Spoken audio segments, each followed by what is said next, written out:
strange things happen from time to time, and recently something happened as part of my beekeeping that was the strangest thing that's ever happened to me.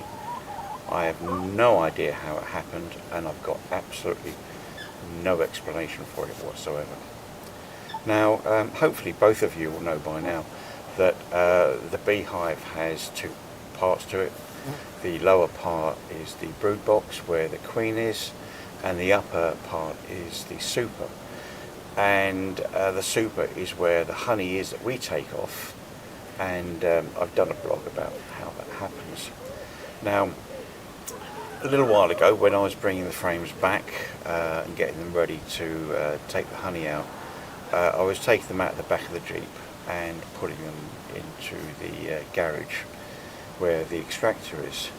Now, although I cleared most of the bees, inevitably there's some still around, and as I was lugging the supers in and out of the garage, I noticed a sort of a fair sized clump of bees just on the path by the side of the garage.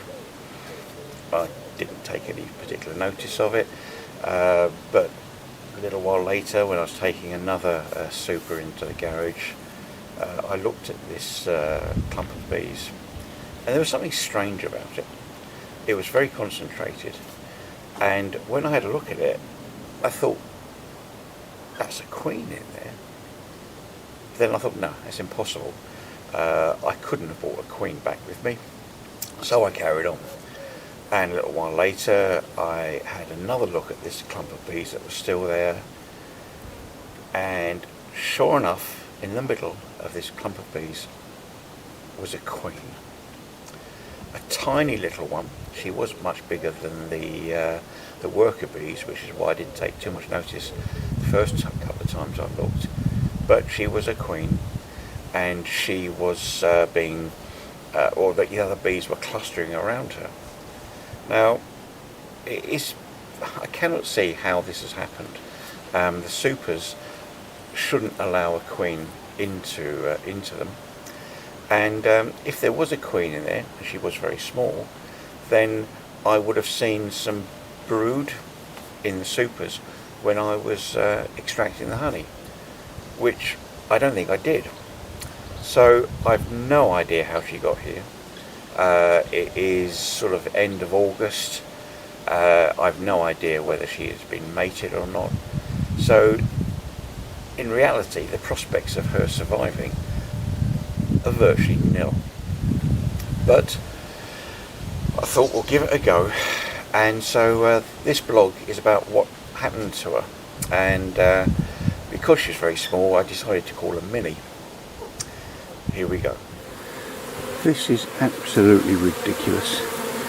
I brought back the frames from school end to extract the honey, and there was this clump of bees on the ground, and I thought, okay, they'll clear themselves.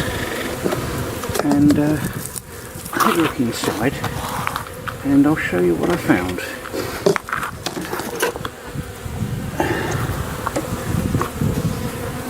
In there is a tiny little queen. So I've managed to get her into a cage, and I'm just going to leave her in the box, and you can see what's happening. They know she's in there, and they're doing a little march, bless them. So I don't know. Were there two queens in that hive? I don't know which one it was I got the queen from. She was tiny, and could possibly have even got through the queen excluder. But look at them, bless their little hearts. They know she's in there, they can smell her. They can't wait to get in. Blimey. What I'm going to do is leave her in there for a while, and I'm going to mark her later on. Now, we're now on the 1st of August. I will put into the new box I'm going to use, which is this thing here, some frames of brood to give her some bees. and also some food as well, and just feed it like crazy and hope that she's mated for a start. If she is, then there's a remote possibility that the hive could build up to survive the winter. If she isn't mated, okay, we tried. Anyway, we'll see how this goes. I'll leave them here for a while, and I'm going to come back and see what's what. And just having a look inside there, can you see? They're absolutely covering the queen catcher that she's in. They know she's in there.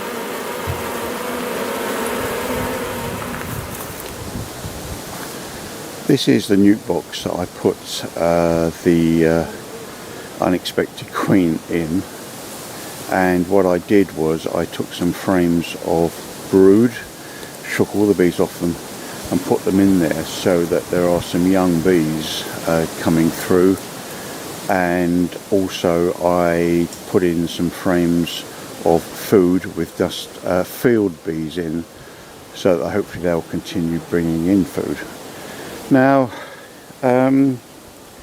that doesn't look too bad really. I'll just zoom in a little bit. Yeah, there are a fair number of bees coming and going, so on the face of it, it looks okay. What I'm going to do now is to mark the queen. While she is reasonably easily accessible, I may as well do it, rather do it now than at some later point when there's thousands of bees and she becomes much harder to find. So I need to take her out of there and get her marked.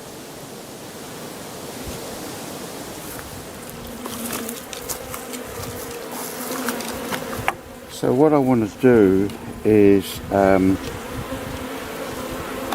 get the queen out of here now, and I'm going to put her in here so that it makes it a bit easier for me to mark her. Now inside here there are the frames I put in yesterday, and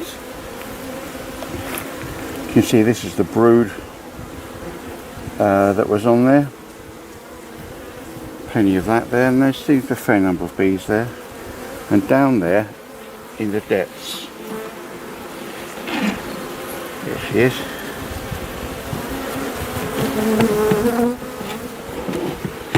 And she's in there.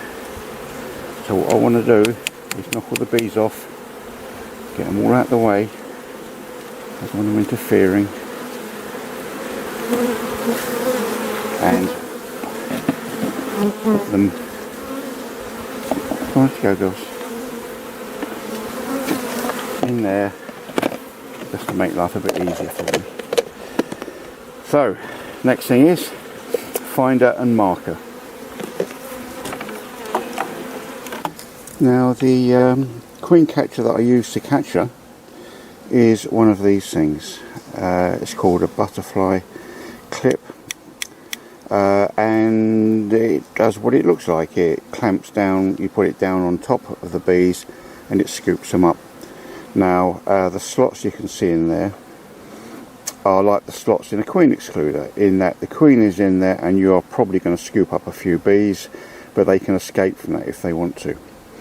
And the other end here, you can see it's got a slot so it doesn't crush her legs when you catch her inside. Now these are fine for dust catching a queen. However, when you want to mark her, it's not quite so good because, well, it's just, you can't get hold of her properly. I'm not brave enough to hold a queen like this and then daub her with a bit of paint. So what I usually use, and I would have used had I been able to find it, is this thing, which is called a one-handed queen catcher. And what happens is has a tube there, here, and the idea is you put it down on top of the queen, you then slide this along and it traps her in there. Okay, and then what you want to do then is you move the plunger up very gently to the top, It can't go right to the top, so you can't squash her, but you can pin her down, and that's foam there, so it doesn't hurt her. So you pin her down so that hopefully her back is in line with this. If not, you release the pressure a little bit and let her have a wander around, and then just gently press it up when her back is conveniently in line with one of these slots, and at that point you put some paint on her. Now there are different colours that you can use, and I've got a couple here. Well, I've got one here. This is the current year's colour. You use different colours depending on how old she is, which is quite useful if you find that sort of thing useful, which I don't particularly, although I do try and do it, but it's very difficult to know. When she was hatched, I've no idea when she was hatched, so what I have is a colour which means I have no idea when she hatched.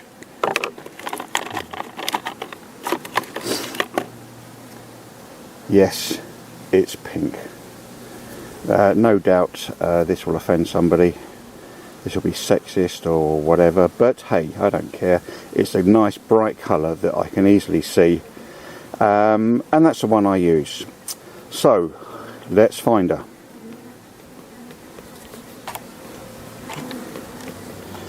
Now she's in there, and there are two other bees with her.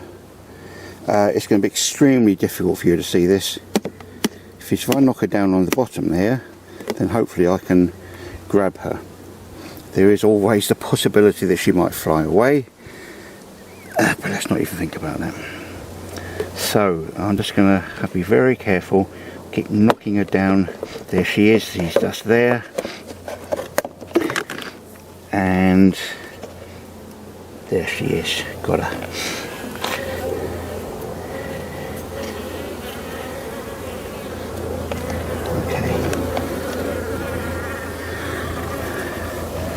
And if I can just hold it up to the, oops, where are we? There we are. I don't know quite how this thing focuses, but this might be a bit difficult to see again. I'm not used to this camera, so I'm not sure quite about how the focus comes in, but if I go a bit further out, she's in there, she's there. Okay, so bear with me and I will try and get her ready to be painted. Right, I have just done possibly the worst queen marking the world's ever seen. It's very, the trouble is she's so small and she is tiny. I think I'm going to call her Minnie. She's so small that the foam actually doesn't push her up to the bars particularly well. So I've had to have a bit of a go at her, and if I perhaps do it on the side, we might better see. Where are we? Where is she? If I lower the foam now, you might. She's right at the top, but there she is. Let's have a look at the girls. She's in a bit angry. So yeah, I'm sorry about this, but as I said, I'm not sure about the focus on this camera.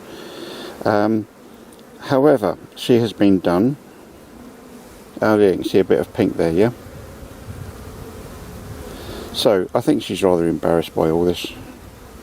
However, what we need to do is leave her in here for a couple of minutes while the paint dries. If I put her back into the hive now, the bees that look after her, what are called the retinue bees, whose job it is to clean her and feed her, they will lick all that paint off. So we will leave her in there for a minute or two and then stick her back in the hive.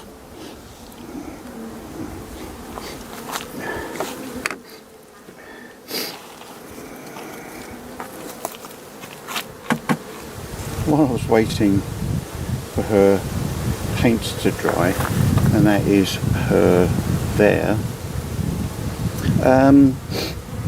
the bee decided to come and pay a visit and see how she was getting on, which is rather sweet of her, isn't it really? So what I'm going to do is hopefully zoom out of this, possibly, yep. and really all I've got to do now is to put the queen back in.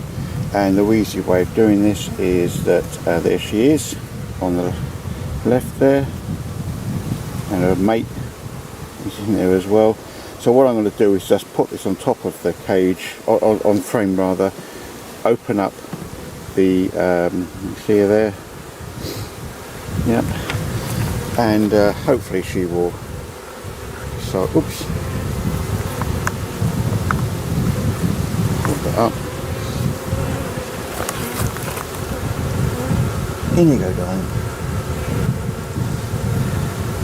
She's trying to stay in the pot. Oh dear, oh dear. Come on, Warren.